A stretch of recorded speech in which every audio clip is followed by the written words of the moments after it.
Hey everyone, this is Prince from DC Programmer, and in this exciting tutorial, we are going to create this amazing money manager application where you can enter your balance and you can see whatever your income was and how much you have spent in this month. You can see this graph that explains how much you have spent on any particular day, and then here we have all these recent expenses and income that we did. You can click on this add button. Let's say you say that, hey, I earned 1,000 rupees on 7th. Let's click on add. And now your total balance is 1550, and you're saying that, okay, you know what, actually spent some 700 on movie, and it was an expense, and I did this on 12th. Okay, let's click on okay and add, and now we have an expense of 1350. The graph says that, okay, on 12th you're going to spend 700, and here it said that you have an expense of 700.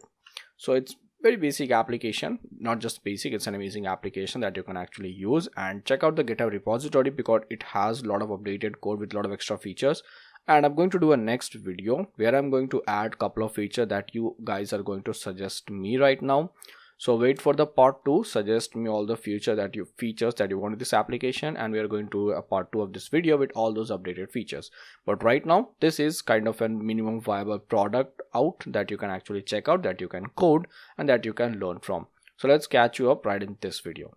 Well, so as you can see, we have this very basic project up and running, and I've added a couple of assets that I'm going to need here and some fonts that I'm going to use. Nothing such complex that you can't do. So let's get started from this point. So first of all, I'll go to my pubspec.yaml file because I have to add a couple of dependencies here and I have to make sure that my fonts are used.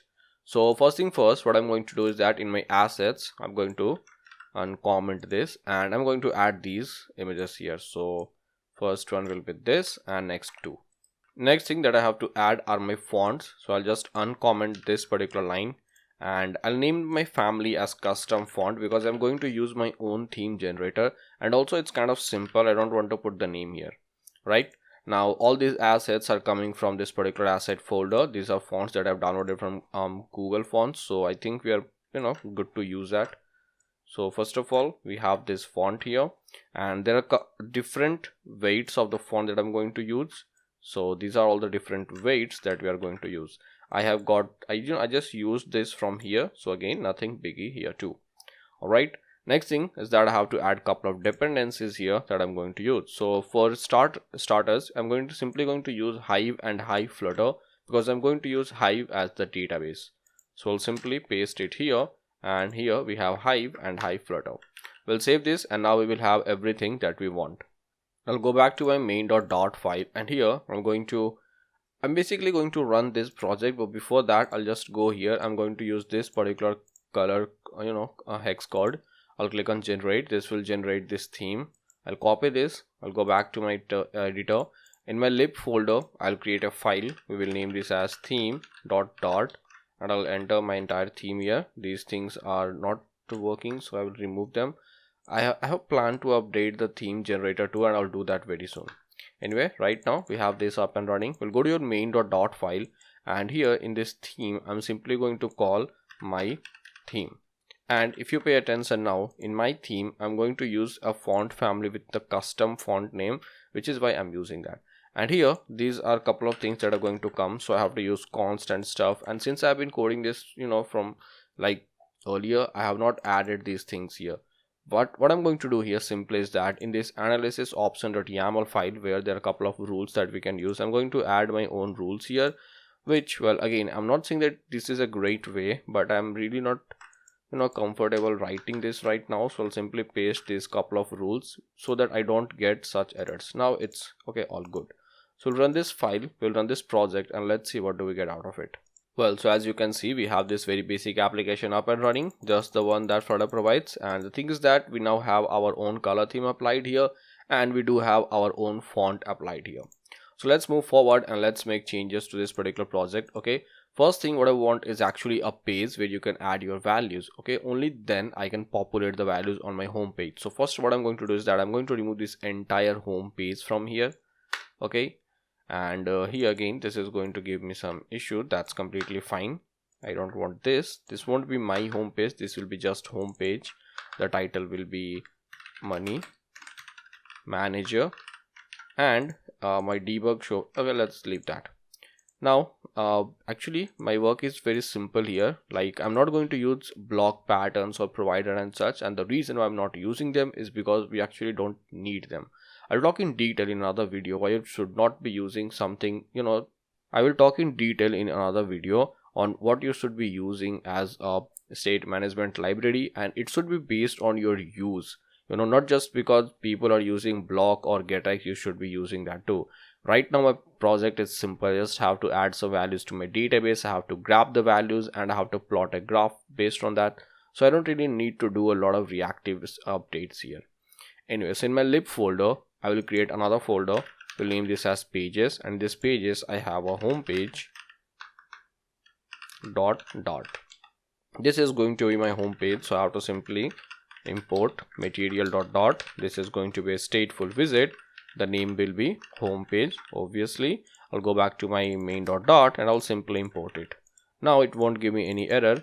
I don't have to return a container. I have to return a scaffold with an app bar, and with this app bar what I'm going to do is that I'm going to set the height to 0. Okay, the reason why I'm doing so is because I want this status bar here. Okay, if I'm not using an app bar, if I'm using a safe area and something, then that is not going to come. And we can use system chrome, but with Flutter 2.5, Flutter have already put up this Flutter has kind of enhanced this, so I really don't want to use system chrome or something as such. Anyway, after this app bar, what I need here is a body and stuff. So let's say we have a body which has a center, and in the center we have a child that is a text, and the text simply says no data because we actually don't have any data. Now here we need a floating action button, which is going to be again a floating action button. Okay, we need an on pressed, which is, well, empty, and then we need a child. The child is going to be simply an icon, which will be icons dot add, and well, let's just save it. And now we have a simple floating action button here. Obviously I have to style it, and I'll do that soon. I'll first set the size to 32.0. okay, then my floating action button position will be, so the location will be floating action button location dot center docked. Let's save this. Okay, not center float docked, let's say center float. Great. And here the background color should be, we have a background color, and it should be the background color of my app. Okay, we can use theme, or we can again go back here, and you see there are a couple of static values that are generated. I'll simply copy this. I'll go back to my lib folder. I'll create another file. We'll name this as static dot, and here I'll simply paste that. Okay, now you can go on top and you can see how we have to use it. I'm going to remove this because, well, I do know how to use it, and I have to simply import static dot and as, let's say, static. Okay, and then here the background color will simply be static dot primary color. This is the color that we're using. As you can see, now this is our background color. Also, I really want to change the shape here, so our shape will be round rectangle border, and the border radius here will be border radius dot circular, and it will be 16.0. We're going to use some different kind of styling here, and you will see that soon. So, well, this is my home page as of now. I have the simple button. When somebody clicks on this button, we are going to add to a page. Okay, so in our pages we'll create another page. Let's say it will be add transaction. Okay, add transaction dot. Okay, hit enter. Again, the process is same. I'm simply going to copy this. I'm going to paste it here. Okay, my home page. I'm going to change all the occurrences, and it's going to be add transaction. Sorry. Okay, I'll save this. Okay, this everything is great. The only difference is that I really don't need this floating action button here.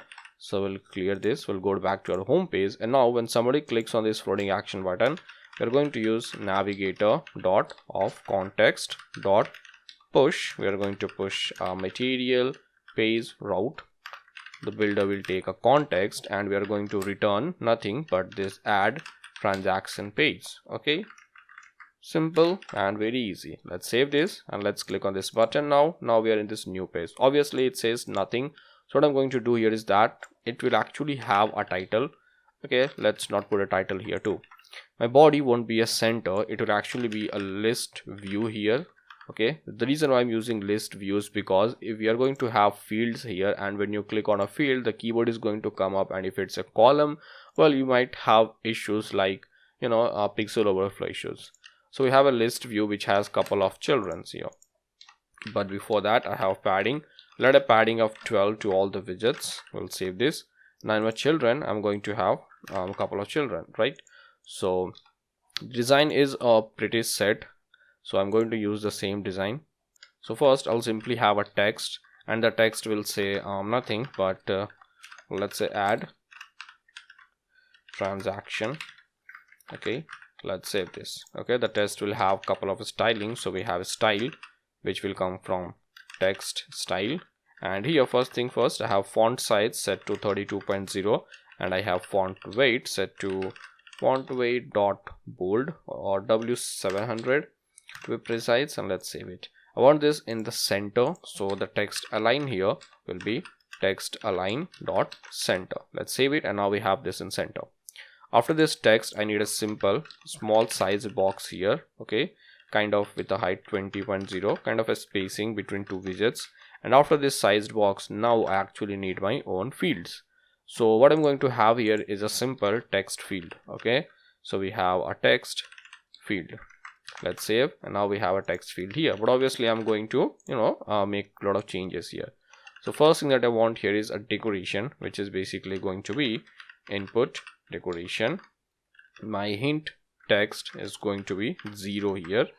Okay, and my border is going to be input border. Come on, input border dot none. Okay, just because I have shown the input border, there should not be any border, neither outline or neither, you know, the underline one. All right, then we have style, so it's going to be a text style, and I want the font size to be, you know, not huge but a bit large, so the font size will be 24.0. Let's save this. After that, we need things like on change and stuff, but you see, this one is actually this one will actually have the amount that you have spent. Okay, so this should only I only want to allow numbers here, okay, not ASD or any other characters here. But before that, I also want to style this out, so this text field will be wrapped up with a row. Why row? Because, you know, I want to put an icon there, and this will give an error, so I have to first wrap this with an expanded visit. So we have expanded expanded visit, right? Then I have to actually put up an icon here. So the icon is basically going to be a money icon here. So I have an icon. It's going to be icons dot money, sorry, attach money, attach money, and let's save this, and this is how it's going to look. Okay, so here we have this money icon and then this text field here. Okay, now the money icon is going to be a bit different. So first of all, I'm going to wrap this icon with a container so that I can give a styling there. My container will have a decoration which will be box decoration. Okay, remember I was adding a border radius to everything. I'm going to do that here too. So first we are going to have a color which is going to come from a static dot primary color, obviously the primary color that we need. Then we are going to have a border radius, and again the border radius will be border radius dot circular 16.0. okay, you will see at the end how this style comes out, and it will look really great. After this, I'm going to give it some padding. So let's say as insects dot all, a padding of 12.0, and there now my this icon will have a size of 24.0, and most important, it will have a color of colors dot white. Let's save this, and now this is how it looks. I really want to separate them both, so what I'm going to do here is that I'm going to put a sized box with a width of, let's say, 12.0. okay, it will look great with, you know, homogeneous values. So now this is an icon here. Just as I said, I don't want to allow any special characters or things here. So what I'm going to do here is that here in this text field, after this styling, I'm going to use input formatters, and they are going to be filtering text formatters dot digits only. So this will have only digits, but I also want to change my keyboard to numbers only. So our, you know, I think text input, yes, no, keyboard type, not text input. So our keyboard type will be text input type dot numbers. Okay, let's save this. Now this will only have numbers. This will be numbers only input here. So if I click on this, as you can see, now you can only enter numbers here. So we have this first field up and running, which is our basic money field, right? Our next couple of fields are the same. So what I'm basically going to do here is that after this particular row, I obviously need a sized box. So this is my size box that I'm going to need. It will have a height of 20 and stuff like that. So let's paste it here. Now I need the same row again, right? The same row for a note. So I'll copy this, and after this sized box, I'll paste it again. Okay, the only difference is that it's not going to be attach money, it's going to be description. And here this is not going to be 0, it's going to be note on transaction. And I don't really need both of these here because you can add anything that you want, but I actually want to put a small thing here, which is going to be it's going to be max length, right? Max length should only be 24. You should give a small note, not a huge note here, but this kind of creates this small difference that I really don't want here. So what I'm going to do is that I'm going to remove this max length now. We're going to make this change later on, probably the next update, right? Now that we have two text fields, okay, let's first move forward, then we will add values. I'll copy the sized box again. Okay, after this row we have another size box, and now I need two choice chips because I want to choose whether it's an income or it's an expense. So we are going to have a row again. Why a row? Because I really want to give it some kind of icon here. So we have a children. So again we need some kind of icon here. Actually going to use the same icon. Okay, so let's grab this, let's copy this, let's paste it here, let's save this. Now we have the same. Okay, not description. Let's say, do we have something on money? Okay, it doesn't look good. Do we have something on transaction? Nope.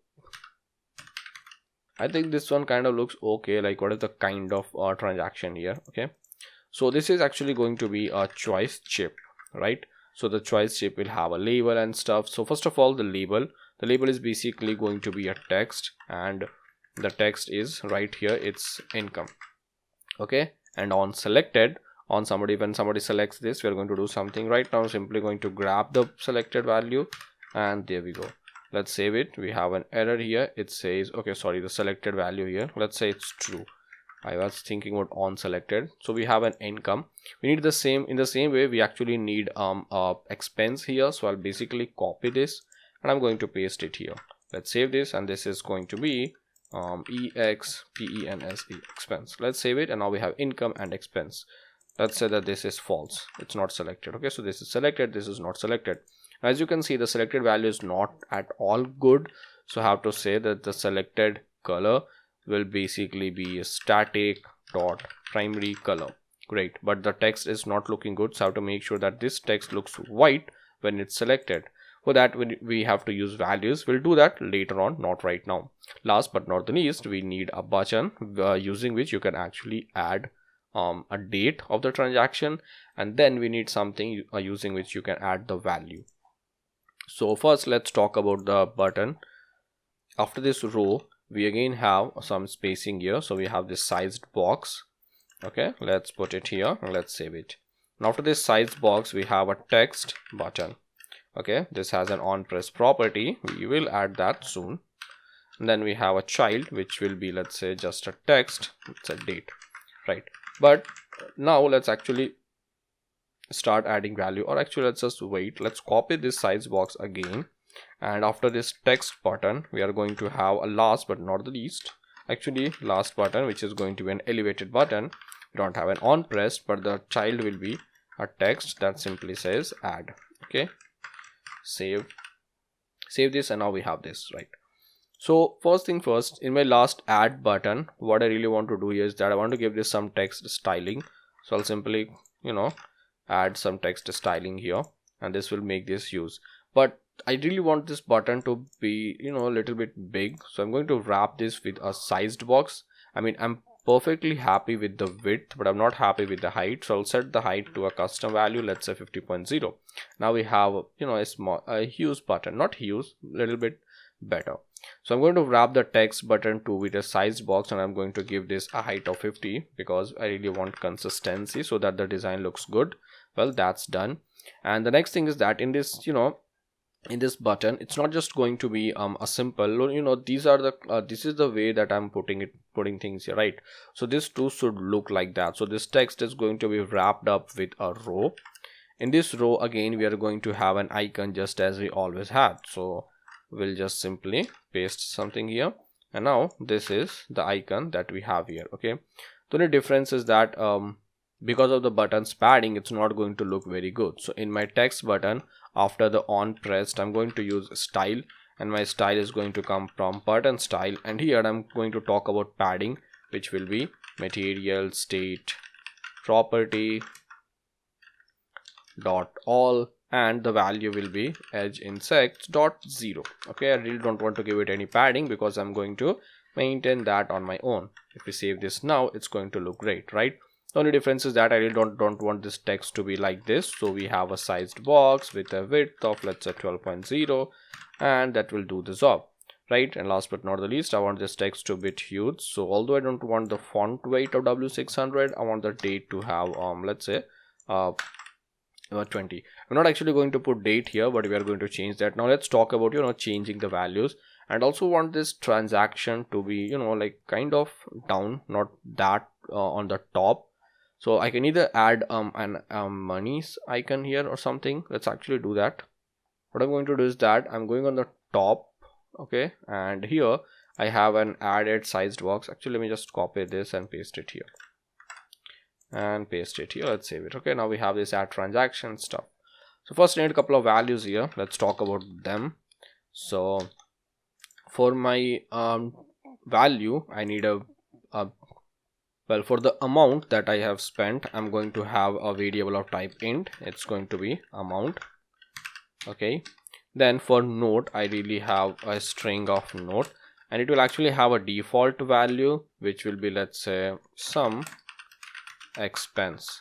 I know it's not good, but let's just put it like that. We are going to change this later on, right?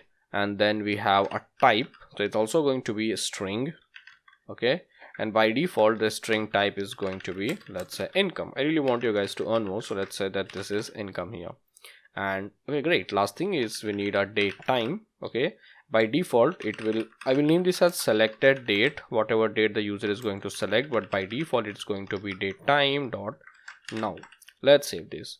Now let's go down here and let's change couple of things. Okay, first thing first, here in our this particular text field where we are actually adding numbers, what you need here is that we need an on changed value, but the on changed is going to give us a string value, and we have to make sure that we have to first parse this into an integer. So what I'm simply going to do is that I'm going to use a try catch block. Okay, and in the try, I'm simply going to do something like amount is equal to int dot parse, and parse this particular value. So what is basically going to happen is that if you are adding a number, it's going to give that as an output, but if I'm pressing any characters here, it's going to do nothing. This is something that I really want, and it does the job. Okay, you can use here, you can put anything here which says, you can put a toast here that says, hey, enter only a number or something, but again, I'm going to do that in the next video, or else I have to spend a lot of time doing these simple things here. Or you can also take it as an assignment where you add these things and make some customizations on your own. Anyway, after this, what we need is our actually note, and I really don't have to do much here. So on the style, we just have an on changed value which will take a value, and this will be a note, sorry, and our note will be equal to this particular value. Let's save this, and we have that done, right? Moving on, now we have to handle this income and expense thing. So let's take a look at that. What's going to happen? Let's first remove this. Okay, so here the selected is true. Obviously it's not going to be true. The value of selected will be basically we have to check if the type is equal to income, then this is going to be true, or this is going to be false. Okay, let's save this. That's done. Now with this being done, I can actually use a style here. So I can have, let's say, text style. I can have a font size, let's say 18.0, but what's important here is that I have to use color, and the way I'm going to use color is that I'm going to copy this value, I'm going to put it here. So the type is income, which means this is selected, so this is going to be colors dot white. and if this is not selected, this is going to be colors dot black. Let's save it, and now we have this here. Okay, okay, there's some issue, we'll handle that, don't worry, we will handle that. So we have income. Okay, great. Then we have an on selected that takes a value. So when somebody clicks on this, if this is selected, something will happen. So only if this is true, okay, only if someone has actually selected it, then we are going to make some changes. And the change is pretty simple. We are going to call set state, and we're simply going to set the value of type to this particular value, which is going to be income. Let's save this. The same is going to go for expense too. So I'm simply going to copy this choice chip, and I'm simply going to paste here with a simple exception that I'm going to replace all these values of income with expense. Let's save it. Now we have income, expense, income, expense. Looks good to me. I think this should be 16 or something. Let's see. Yeah, okay, yeah, looks good. Let's set this to 16. So we have income or expense. Okay, whatever you select, you will know that okay, this is an expense or this is an income. So it gives you the transaction type for your particular money. Now moving forward, what we need here is that this particular date. So when somebody clicks on this, we want to show the selected date, right? But I also don't want to put date here. I want to tell the user which date they are looking at. So here, if you go down in this particular button, you can see we have simply date. If I use $sign with basic string interpolation, we have selected date, and if I can do day, then it's going to give me day. So since it's 7th November today, this gives me 7. Now I really want to show November here, but that's not possible. So what I'm going to do is that I'm first going to grab an array of months, and I'm going to paste it here. Okay, so this is an array, and we have all these months that I want to show. And now here, as you can see, if you go down, we actually get something like a month. So we can do something like selected date dot month. Let's save it, and now this gives the month. So since the month is 11, I can use that particular value from here to show the month name. But always remember, this is an array, so this has only 11 values and it starts from 0. So if I'm going to use 11, you're not going to get the value that you expect. So what we have to do actually is we have to just cut this one out. Okay, we have to say I'm going to call the months array with this particular index, but I have to subtract that to 1 so that we can match the array length. So now we have 7 November. Okay, that's done. But also really want to make sure that I can select, right, when somebody clicks on this. So for that, we have to make sure that we have a function. So in future, this function might return void. Why? Because if you are selecting a date, I'm actually going to set that to this particular date, so it doesn't have to return something in future. I'm just saying that it is going to return something in future. The only difference is that it's going to return nothing in future. So we have a function called as select date. It's going to take a build context, which will be context, will be asynchronous, right? Now here we have a final date time, and remember this date time could be null too, because let's say user clicks on this but user says I don't want to select a date, so this could be null. This is going to be picked, this is the value, and we are going to say await so date picker. Okay, we have context, then we have initial date, first date, and last date. So okay, our initial date is basically going to be date time. And okay, actually let's say that this is selected date, right? This is the date that was selected date. Then the first date, you can just put whatever you want. I want my first date. Basically this is the range, so from where to where I want to allow. My first date is going to be date time. I'm going to allow picking values from 2020's 12th month. Okay, my last date is going to be again date time. I'm going to allow picking values for up to, let's say it's right 21, right? So let's say I'm going to 2100 and first month, right? Pretty optimistic from my side, but looks pretty good to me. After this, if somebody actually selects a value, the picked won't be null. So I'm saying that if the picked is not equal to null, and also user did not select, if the user selected the current value, I really don't want to update. So if the picked is not equal to selected date, what I want to do is that I want to call set state, and the selected date will now be picked. Now when you click on this text button, I'm simply going to call selected date with this context, and I'm going to save it. So let's see what's going to happen now. You click on this, okay, and if I select 12 November, click on OK, we have 12th November. If I go back to, let's say, 2020, and I'm saying, hey, I want 16 December 2020, click OK. Now we have 16 December. So I think everything is up and running, up and working here up until now. We now just have to make sure that when you click on this add button, we actually add these values to our Hive database. Well, so now with this being done, if everything was done correctly, we should actually grab all these values that you're putting here, right? And let's do a test of that too. So in my elevated button, I'm going to do a couple of print statements. So we have a print of amount, then we have a print of note, then we have a print of type, okay, whatever the type of our expenditure, and then we have a print of selected date. Okay, let's save this. Okay, and what I'm going to do is I'm going to enter some values. So let's say 1200 note on transaction, that's a movie, and let's say it was an expense, and I made this on, let's say, 5th November. Let's click on add, and here you should see 4 values. We have 1200, movie, expense, and that the date that was selected. So this is working fine, right? What I have to do is to actually add this to database, and before we do that, I'm actually using a specific background color for my scaffold, so I'm going to add that too. So here we are going to add this background color, and now it looks like this. Okay, now this is everything that I actually wanted to see. I'm pretty okay here. Let's go back to our main.dot, because since we want to use Hive database here, we have to write some code here too. So in our main.dot, first thing that we need to do is to import.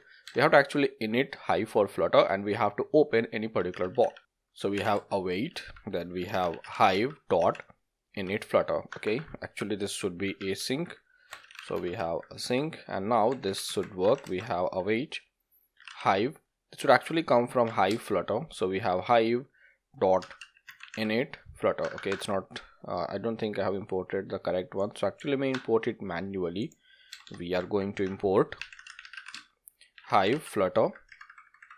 Okay, so we have Hive dot init Flutter. Next thing is that I have to open a Hive box, and for that I need Hive, so I have to do import Hive, and yep, Hive dot, and I'm going to say something like await Hive dot open box, and the box name is going to be money. So this will open a box in the application document directory, right? Then we can actually grab this box and we can make changes, right? For that we have to restart the application. So let's close and let's restart this. So now that I have restarted my application, what I have to do is that I have to actually add the values. So I'm going to my lib folder again, and I want to make a helper function here, not a helper class here. All right, so we'll name this as, it will be in my controllers slash, this will be db underscore helper dot. Okay, this will be a class, the name will be db helper. Okay, so that's great. Now in my class, what I'm basically going to do is that when somebody adds data, we are simply going to add the data to a box, right? So here we have a couple of things. I have a box of box, but since it's not initialized, it will be initialized late. I'm going to add a late keyword here. So we have a late box here. Okay, and this box should be imported from Hive. Now that we have that, we are good. So I'm going to use the db helper function here, which is not a function. Okay, in simple terms, it's a constructor. And what I want to do is that I want to have a function called open box, and every time somebody makes an instance of this class, I want to call this open box. And this open box will basically make sure that the Hive dot box, that the money, the Hive's box, which is money, is actually assigned to this box variable. So here I have to simply call open box, and we are good. After that, we have another function here. Okay, this is void. Okay, actually let's say that it's going to return future, and in future it's going to return actually nothing. We just name this as add data. This is going to accept some values. For example, it's going to ask for an integer value, which is amount. It is going to ask for a date time value, which is date. It's going to ask for another string value, which is note, and it's going to ask for another string value, which is type of the transaction. So basically type. The process is asynchronous, and here what we're going to do is that we are going to create a map with this particular value. Okay, the map will have things like amount, and the amount will be again this amount that we are sending here. we are going to have a date, which will be this date that we are sending here. We are going to have a type, which will be this type that we are sending here, and we are going to have note, which will basically be this note that we are sending, right? And what I have to do here is simply I have to say box dot add this particular value. Let's save this, and this will add the value to the box. We're not doing any kind of try catch blocks. You will do that later. Right now it should add the value to this box. So you can go to add transaction, and here instead of printing everything, remember we still have to check if some of these values are null or not, right? And now it's completely up to you how you want to check that. What I want to do is that I have to do something like if amount is not equal to null, okay, and if note dot is not empty, and if type, okay, if only if these two are correct I want to add, else I'm simply going to print here that not all values added, okay, sorry, not all values provided. We are going to show an error later on. So we have this amount here, right? So with this being done, I can simply create an instance of db helper, which is this db helper, and we can simply call db helper dot add data, right? The amount is not null, the date is basically selected date, the note and type are just the way as they should be. Let's click on save, and this should add the data. So if I click on this plus button now, and if I'm saying that 1200 note on transaction is, let's say I first earned it on November 5th. So let's click on add, and this will add the value. Obviously nothing is happening here because we are not doing anything. So what now we have to do is that let's go back to our home page, right? Now that we have added some values, what I want to do is that I want to grab those values, okay, and I want to populate something based on that. So for that we went to our home page, and in my home page now what do we have to do here is that we have to first grab all the values. Right now in my home page here I first need a box and things like that. So okay, let's say that this is simple. We can actually have a fetch function here, and it's going to just it's going to return us a map. So in our db helper dot itself, after this future the add data, we have a future which will return map, and we're going to name this as fetch, not detch, fetch. And in this fetch what we're going to do is that we're going to say that if box dot values dot is empty, so if the box value is empty, what we're actually going to do is that we are going to return future dot value and empty map, okay. Else if the box's value is not empty, we are going to return a future value, so it will be future dot value, and here it's going to calculate box dot to map. Let's save this. Let's go back to our home page, and now here we have db helper, which is db helper, okay. So we have a db helper right here, and well, it's simply in our home page, in our body we simply have a center.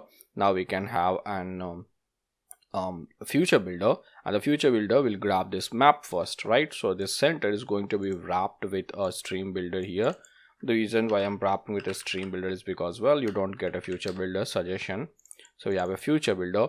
In future we are going to get a map, and the future here is nothing but db helper dot fetch, right? Now we are going to get context and snapshot. So first thing first, what I have to do here is that if snapshot dot has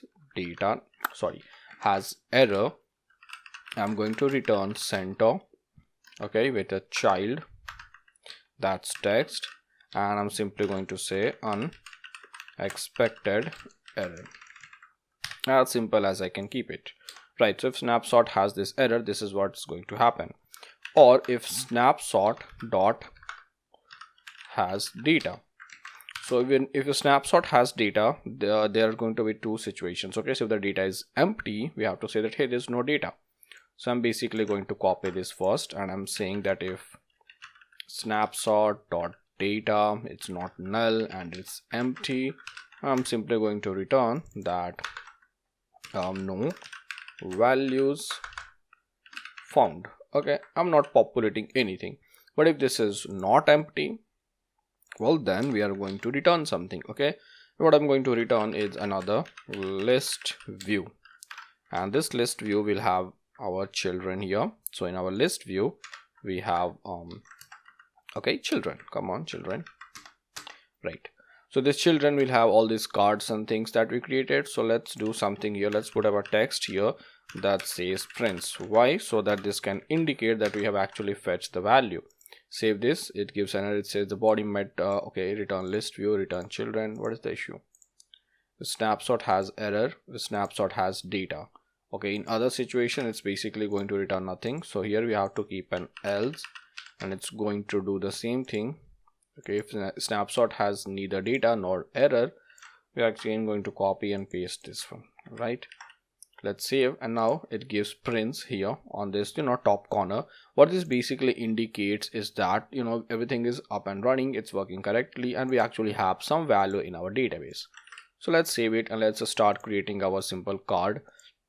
Okay, and okay, the process is going to be very simple. I'm not going to do so much here, right? First I'm going to simply have a row. Okay, here instead of text we have a row.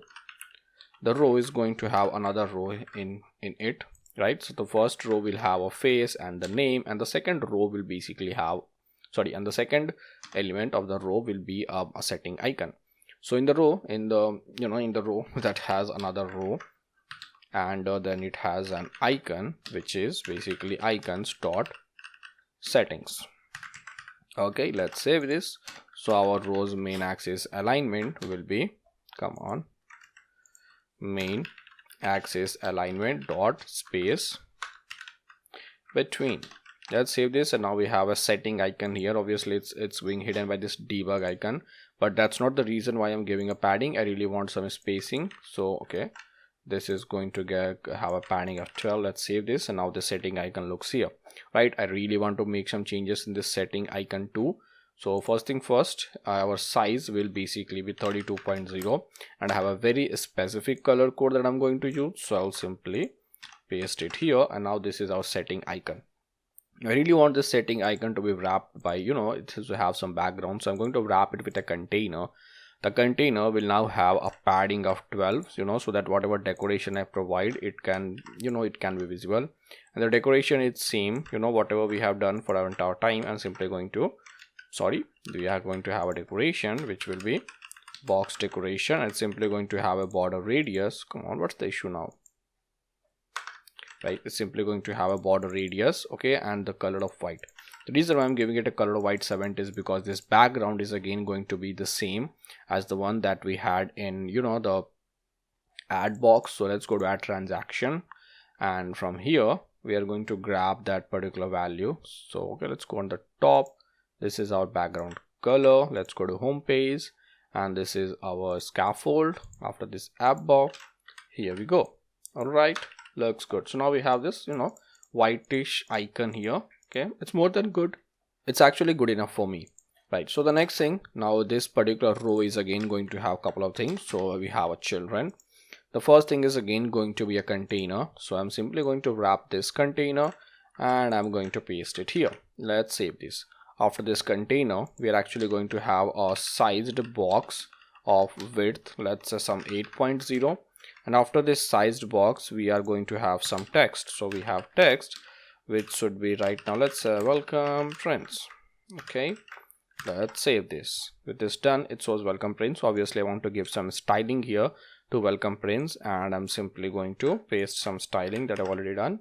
So this is how it looks, and it looks great. But let's come back to this particular one, right? I really don't want this to be an icon. It's actually going to be an image dot asset. The asset image will be assets / face dot png. Let's save it. Now we have this particular face. I don't want this to be like this huge, so I'll have a width of just 64.0. Let's save it, and now this is how it looks, right? So now the border radius will be 32, so that it can be a complete circle. I don't want any padding here. Now it looks good, right? Okay, there's some issue if I have a width of 34 and the border radius of 32. it should actually work, right? Let me actually wrap this one with a circle avatar. So this will be wrapped with another widget, which will be circle avatar, and here we have a max radius of 32.0. Actually, I don't even have to put max radius. Even if I put radius, it will be good, but okay, let's say. So this is how it looks. Welcome prints, this simple icon which you can click and go somewhere, and this is simple face, and here whatever name you provide will be displayed. Well, good, looks good to me. Now let's move forward, and now we have to actually populate the okay, we have to populate some cards and stuff like that. So let's do that. Right, first we need a giant card here, okay, and that card is going to be, it's going to have a lot of information, especially how much you have earned and spent. So after this padding, okay, we have a container. Now let's talk about this use container. So this container is first going to have a width, which is going to be media query dot of context dot size dot width into 0.9. so I'm giving this a 90% of all the width, and then I'm giving it a margin of as insects dot all 12.0. After this, what I have is a child, and the child is basically going to be another container, right? So basically this container is actually going to have a lot of styling here. I really don't need a container here, right? Actually, let me just put the decoration, then we can erase it. So the decoration is going to be box decoration, and here what I need is gradient. So gradient is going to be linear gradient, and here it's going to have colors, which is going to be a list of color, and we are only going to use two colors here. My first color will be static dot primary color, and my end color will be colors dot blue accent. Okay, let's save this. So this container, after this decoration, what we have is some border radius. I'll put that later on. What I really need here is a child first, okay, so that we can have some content that is visible. We have a column with children. The first line will be a text box that simply says total balance. We have done that a lot of time. I'm simply going to put it here. So we have a total balance text here. Then we have something that actually shows total balance. So what I'm simply going to do here is that I'm going to copy this, okay, and I'm going to paste it. The difference is that this will be 36, okay, and this will have a font weight of 700. Come on, great. And this won't be total balance. Let's say rupees 34,000, right? Great. Now what I actually want here is that couple of things. We need some padding from both direction. So here we have padding. It will be as insects dot symmetric, because I really don't want to give too much padding from all the sides. So vertically it will be just, let's say, 8.0, but horizontally it should be much. I don't know. Okay, let me just put some values here. I'm really confused between vertical, horizontal, and left and right. Okay, so I think the vertical horizontal is not something that we want. It's not 180, it should be 8, not 120. So this is what we want. But vertically, basically from top to bottom, I want it to be, let's say, 20.0. Now this looks good. Also, after that, I want to have it some border radius too. So we are going to have some border radius, and we have done this multiple times. I'm going to just put a value, let's say 24, paste it, and looks good to me, right? After this, I don't think I need anything else, right? We have total balance, rupees 34,000 stuff, right? What I need here is that after this total balance, I really need to have some, card here. It says what was the total income and what are the total expense. So first I'm going to separate them by a sized box, so there is spacing here, and then there is spacing here, right? And in the end, we are going to have two incomes, right? So what I'm going to do here is that I'm actually going to create two separate widgets for them, so that they can be, easily be seen, right? So let's go here. We have a widget, let's say cards income. So this basically indicates the income in card. So we have card income, and this will just take a value in string. So we have a string value. Okay, this is the value that should be displayed. And here what we have to do is that we have to simply return a row. Okay, if you paid attention to the design that I showed in the introduction, in the beginning, so that's what we have. So we have a children. In the children, we have a container, because this container will decorate the icon in it, which means this should have some decoration, just something that we have already added too much. then we have padding. So after this box decoration there should be some padding, and then we have an icon. So for this padding we actually have a child. The child is this icon. This is going to be icons dot arrow underscore downward. Okay, and what I'm going to do is that I'm going to copy this. I'm going on top here. Okay, and we have this total balance, then this size box, and I'm going to actually give it some spacing from all the sides. So we have a padding which will be as insects dot all, let's say another spacing of 8.0, and then in this padding I have a child. The child will be a row. The row will have couple of children which will be such cards. Okay, let's say 1200. Okay, sorry, the 1200 should not be an integer, it should be a string like this. Save this, and now it saves so something like that. So let's go here. Now this should have a size of, let's say, some 28.0, and this should have a color of, let's say, colors dot green 700. Let's save it, and now this has a color of green. So I don't think it looks really good, right? This white 60 is not making much sense. Let's white 70.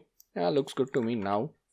Okay, after this what I want to do is that I actually want to show the value. Okay, so after in this row, after this container, what we have here is a column, and this column will have a children, because I really want to show what this is. So in this children, what we have is we have two things. We first have a text that basically says that, hey, we are donating income here, and then we have another text that says what is the income that we are donating here. Okay, so let's paste it here too, but this should be, you know, a bit huge. So let's say 20. This won't just be income, this would actually be the value that we are providing. So income is of 1200, but it's not looking very good, right? So first thing first, this is actually I'm going to have a font weight too. So we have font weight dot w700. Okay, and next thing is that here this column will have a cross axis alignment of cross axis alignment dot start, and this should have a margin. So I'm going to give this some margin which will be as insects dot only, because it should be only from one side. We have a margin on right of, let's say, 8.0. Let's save this, and this looks good to me. Just as we had this card income, we now need a card expense too, and the process is almost similar. I'm simply going to copy this. Okay, I'm going to paste it here. Instead of card income, it will say card expense, right? This won't be an arrow downward, this will be an arrow upward. This won't be green, it will be red. Instead of income, it will say expense, and obviously I have to change that, you know, some alignments, and I'm going to come back to that. Basically first let's go here, and after card income, let's first paste this card expense, and let's say I have made an expense of 900. All right, let's save this. Right, I know it doesn't look much good, right? So first in my row, the main axis alignment is basically going to be main axis alignment dot space between. I know this goes without saying, so that's done. Next thing that I want here in this card expense is that first this should not be start, this should be end. I think no, doesn't look good. I think start looks better, right? Yeah, okay, I think it looks good.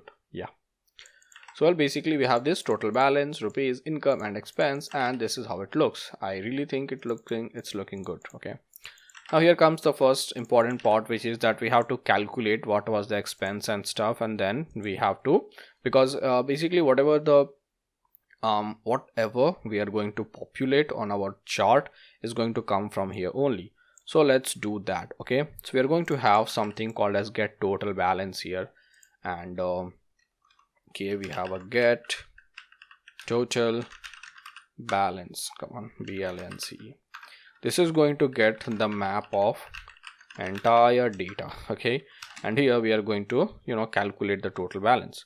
So first we have global values, which will be, let's say, 0 by default. So we have integer total, come on, total balance, which will be 0. Then we have integer total income, which will be 0. Then we have integer total expense, which will be 0, right?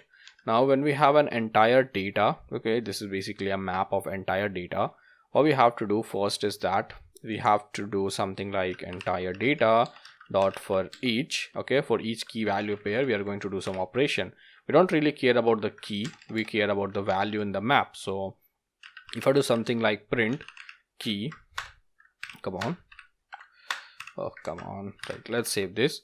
And what I'm going to do is just that I'm going to copy this, and here every time we are returning list view we are going to call this functions. Okay, and the entire data is snapshot.data. Let's save this and let's see what's happening here. We have 0, right, because that's the key. But if I print value, it's going to be the entire map. Okay, this is the entire map. So what we have to do first here is that we have to do something like if value dot type. So if the type of value is equal to income, which means this was an income. So if this was an income, our total balance, okay, like plus is equal to the value amount. Okay, we can't add it because it will be dynamic, so I have to say that hey, grab this as an integer and now it can add it. And the same way we have to say that if this was an income, so our total income is basically going to be adding this value. Okay, but else if this was not an income, if this is an expense, so now the game is going to change. First of all, we are going to subtract this from our total balance, right, but our expense will be added here. Okay, so instead of saying total income, I'm simply going to paste it, and this will be total expense. Save this, and this is done. I don't need this print value, and I'm going to copy this, and we are going to see what are the errors that we are going to get. So first, here you have this rupees 34,000. I'm going to replace that with total balance, and then here we have 1200, which I'm going to replace with total income dot to, not radix string, to string. Save this, and in this card expense we are going to say total expense dot to string. Let's save this. Now you're going to see that hey, what, we have this much balance. So basically what's going to happen is that every time you refresh, this is going to call this function again, which is essentially going to add the values. So what we have to do is that every time this function is called, we have to reset total expense to 0, we have to reset total income to 0, and we have to reset total balance to 0. Save this, and now we have that. Okay, our total balance is 1200, we have an income of 1200, right? If I click on this add, and I'm saying hey, you know what, one day actually spend 900 on movies. Okay, on 7th, let's add, and let's go back, and now we are going to, okay, we have to refresh and stuff like right now. Just as you saw, even after adding I have to come back and manually refresh, so it was not working. But okay, this is working. Basically I had an income of 1200, I spent 900, so I basically have 300. But what I also want to do is that in my add transaction here, first let's go back here. Okay, this print, let it be here. What I want to do is just that first of all, this is going to be async, and I'm going to say that this will have an await, and after this is added, I'm going to do navigator dot of context dot pop, and in my home page I'm going to do something like when you go to this particular page and when you come back, so basically dot when completed, all that you have to do is to call set state. Let's save this. Now if I go back and if I say, you know what, actually I spent 100 on, let's say, travel, it was an expense, I made it on 8th. Let's click on OK. Now I have a total balance of 200, an expense of 1000, income of 1200. But what you should have noticed is that as soon as I clicked on add, it actually came back and it refreshed everything, right? Looks good to me. After this is done, so this card is basically done. What we need right now here is I think we are going to populate a list of all the credit and expense and all the income and expenditure that you did. So it's basically going to be a simple text here. After this everything, all this card and stuff, this list view, after this container, we're going to have here all this let's say recent expenses.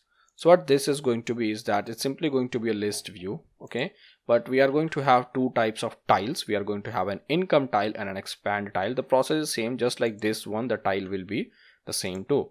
But first let's do, it's going to be a list view dot builder, and we are going to have context and we are going to have index here. Okay, but couple of things we have to add before it throws some giant error. I have to set that the sync wrap will be true, and the physics will be never scroll physics, because it's already wrapped with a list view, so this will give error. After this, I have to say that the item count will be snapshot.data.length, and here what we are going to return is that if the type is equal to income, then we are going to return an income tile. If this is an expense, then we are going to return an expense tile. So first we have map, which will be data at index, and this is actually going to be snapshot.data at this particular index. Okay, and let's basically do return text, just some data. Let's save this, and this is how this three data look. Nothing that I was actually interested in, but what I'm actually interested here is that the tiles. Okay, so let's make one tile, and you know what the second one is going to do.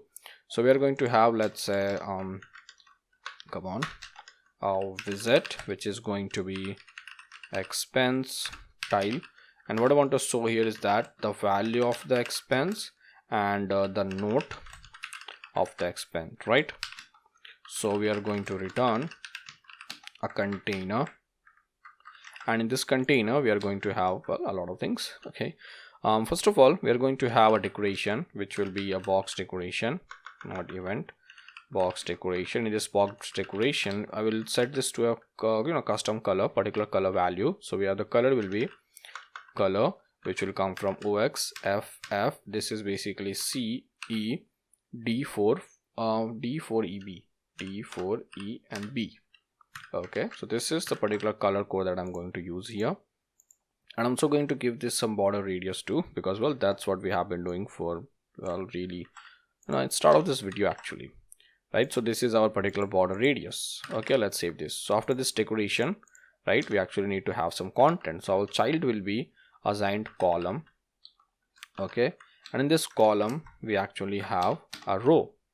So first we have a row of our the type and date. So basically in this row we are going to have our children. Come on, first thing is that an icon. This will be an icons dot arrow underscore circle up and outlined, this one. Let's save this, and actually, you know what, let's actually copy this expand tile, and I don't really want to confuse you guys, so let's go here, and I'm simply saying that if data at index type, come on, not trp, type is equal to income, sorry, okay, whatever the type is right now, let's actually return this expand tile. This will have a value, let's set to 120, and note, which will simply be note. Okay, really, I just want to show you what is basically happening here. So this is what we have. So just as you can see right now, I really need to give some margin. It's going to be asinsects.all, a margin of 8.0. Also want to give some padding so that it's from every side. So let's save this. This is going to be padding. The only difference is that instead of 8, let's say it's 18. So that looks good. Now here, circle up means we actually spent this money. So first of all, this will have a size of some 28.0, and this will have a color of colors dot red 700, and I know I said 28, but I typed 29 by mistake. So let's save this. So now we have a red color. Okay, then when we have a sized box with a width of, okay, I really don't need a width, I think I need a height here with a height of 4.0, and this is going to basically say a text so that people can know. If you are confused with arrows, this is going to say that, hey, it was an expense. Okay, sorry, I actually need width here. Okay, it's a row. I get it now. The text size won't be this small. Let's make it with huge. So 20, it says expense, right? After this, we actually have a value. So in this row itself, we actually have a value. So actually wrap this row with another row. Come on. And after this row we have this value. Okay, so whatever the value is, since it's an expense, it's going to be minus, and this row will have a main axis alignment, which will be main axis alignment dot space between. Looks good. So now I really don't think that I need this column. I don't know what I was thinking. So let's remove this visit. Yeah, okay, looks good to me. Let's save this. So now this is an expense. What I have to do now is that I have to simply copy this. Okay, the only difference is that if this is an income tile, which we are going to code now, instead of saying arrow up, it will be arrow down. Okay, outlined, it won't be red, it will be green, and it won't be expense, it will be income. It won't be minus, it will be plus. Let's save it. Now let's go here, and I'm saying that the type is income. I have to return an income tile. Okay, the value will be data at index value, and the note will be data at index note. And in the else case, I'm going to return the expense tile. So I'm basically going to copy this, paste it here, and it's going to be expense tile. Let's save it, and it's going to give some error. It says, hey, null is not a subtype of int. Really? Data at index and value is going to be null. I don't think so. I think I have to typecast this to okay, sorry, it's not value actually. I don't have to typecast to anything. This should be amount. Right, let's save this. Come on, sir, don't be angry. Oh, come on, don't give these many errors. Let's save. Right, okay, so we have an income of plus 1200, we have an expense of minus 900, and we have another expense of minus 100. So it looks pretty good to me. We have this recent expense up and running. Now the last thing that we actually need is a giant a chart. So I'm going to copy this entire padding, okay, and I'm going to paste it here. So this padding, instead of saying recent expense, it's going to basically say exp and SES expenses, and here we are going to have the giant chart. So for the chart, we actually need to use a library for the chart. So what we are going to do is that I'm going to save it. We're going to stop the application. We are going to go to powspec.yaml, and here we are going to use this library called FL chart, okay, for charts. So we'll save this. All right, and this FL charts library, we have FL dots, which are basically used to plot, right? And we have to create a list of those dots, and our work will be done. Okay, I know it sounds a bit complex, and it is little bit, not very complex. So first thing first, what I'm going to do is that let's actually plot a simple card. Let's run this, and in the home page, let's go down and down and down, and okay, sorry, not this down. Okay, let's come here. We're actually going to plot a chart here. Okay, so this chart will be in a container because I want to give this a fixed height. Okay, so it will have a height of 300. The child, sorry, not the color, the child will be nothing but this, okay, it's going to be line chart, something that we just imported, and this is saying that, hey, it is not defined. Wait, what? I have to import it, obviously. So we have line chart. Now this will have a couple of things. So for example, first of all, it's going to have line bars data or something. Okay, what's the error here? Yeah, sorry, it's going to have line chart data. Okay, the line chart data, we are going to have line bars data, and this is going to be a list of line bar data. So we have line chart bar data. Okay, and here first of all we have to give a couple of options. As you can see, something is coming on the screen, don't worry, it will get better. Right, so in this line bar charts data, this giant tech terms, okay, first thing is that we have couple of spots. This is a list of FL spot.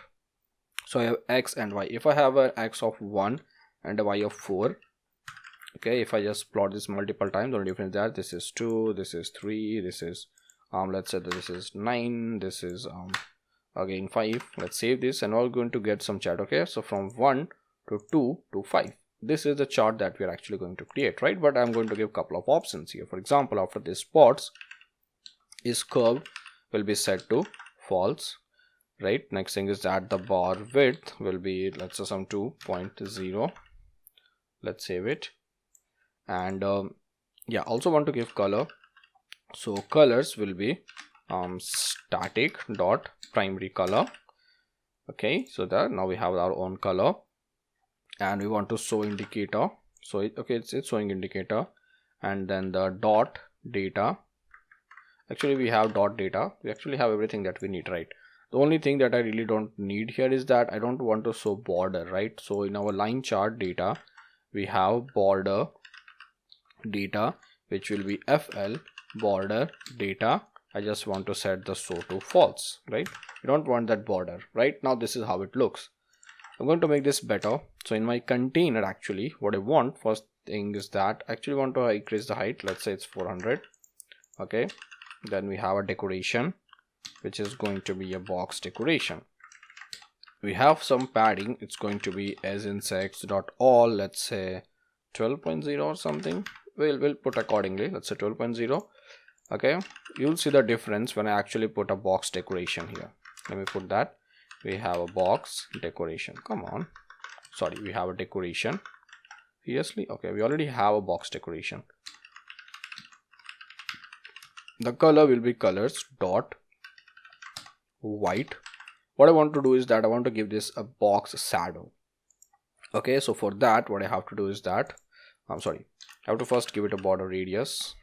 I'm going to do border radius dot circular of, let's say, some 8.0 or something. Yes.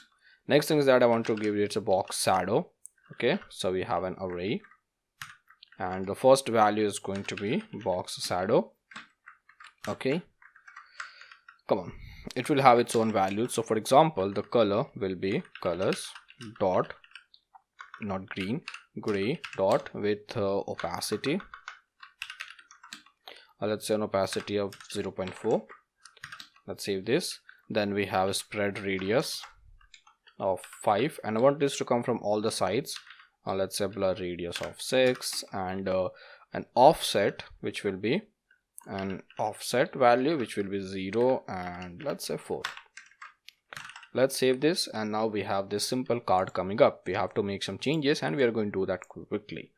First of all, this padding, along with this padding, I need some margin too, because I want this to look in the center. So now this looks right here in the center, looks pretty good to me.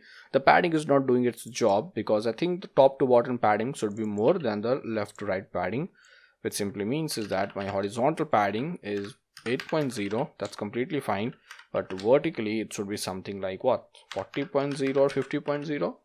right now it looks good to me. Okay, moving forward, I can actually increase these values. So we'll say when the x is 7, the value y is 15, right? This is how it looks, and it looks really great. Okay, so when you have more values, the chart is going to look great. Put this in mind, because that's what I'm going to use later on. I'm going to make sure that I have more values, not just couple of these values, right? Anyway, so this is what it looks. Now actually what I have to do is that I have to generate this particular data, right? And what we are going to do here is that we are going to simply put up a function which is going to do that for us. Just as we have a get total balance function, we are going to have a get plot points. All right, let's go back here. Just as we have a get total balance function, we are going to have get plot, come on, points.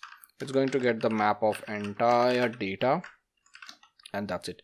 But this is actually going to, be a list of FL spots. Why? Because now I can actually copy this, actually go here, okay, and instead of this spots, right, I can actually put that here. Okay, I can give this a snapshot dot data, and now I can actually cut this from here. Okay, I can go here and I can actually return that particular, come on, that array, and you see it's going to work fine. So instead of returning this array, what we have to do is that we have to return our own data set. And okay, so what we're going to have here is a data set, and that's something that we're going to populate. So okay, great, we are going to have a list of type FL spot. I'll name this as data set, and every time this get plot point is called, the data set is going to be first empty. Then we have to simply loop over the values, grab the value, and do the thing that we have already done. So entire data dot for each key value pair. Okay, let's grab each value and let's work with that. So first I'm saying that if values type is equal to expense, because remember we are only plotting expense, not the income.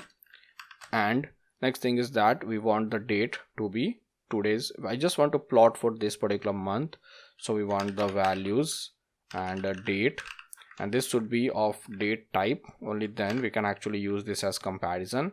So I'm going to wrap this and I'm going to say that hey, is as date time, and then I'm saying dot month is equal to, and then we have to get today's value. So we are going to do something like date time today is equal to date time dot now, which means I can actually use this value here. So it's going to be today dot month. So if the type is expense, and if this was from this month, what we have to do is that we have to do dataset dot add, and we are going to add a value which will be FL spot. Okay, now both these value are actually going to be double valued. So first thing is that we have to add the date. I'm going to grab this from here, okay, paste it here, and I have to say dot to double. And then next thing is that I have to grab this as an integer. The thing that I want to grab is amount, and yep, this will be to double. Let's save this. Okay, and last thing that we have to do is that instead of returning this, we have to return the actual data set that we just created. Let's save this, and now this is the thing that we have. Okay, we have had just this simple expense, not something that I was looking for. Let's actually save this, and let's actually close the application, and let's populate some really meaningful data, and let's see what do we get. Well, so our application is up and running. It says no values found, completely fine. I'm going to click on this. I'm going to start adding some values. Okay, so 1200, it was an income, let's on 7th November. Okay, let's click on add. Now we have total balance of 1200. There is no expense. Now this is empty. So what I'm going to do here is that I'm going to say that if this data set, okay, copy, if this data set is basically empty, then I don't want to render any chart here. So this is my chart data. I'm going to say that if this data sets dot length is actually less than 2, then what I'm going to do is that I'm not going to plot any graph. So I'm actually going to copy this entire container. Okay, copy this, paste it here, and instead of having this line chart data, I'm simply going to have a text that says no enough values, come on, values to render chart. Okay, and let's remove this. Let's save it. It says not enough values to render chart.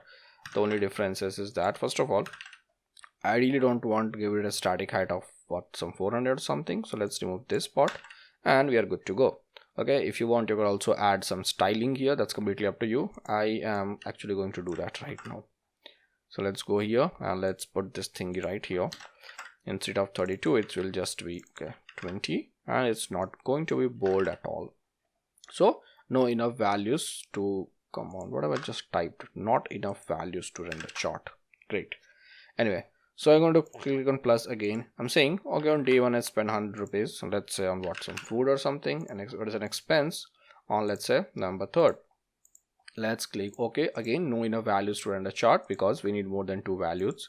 So I'm saying 200, it will be travel. It was an expense on November 5th.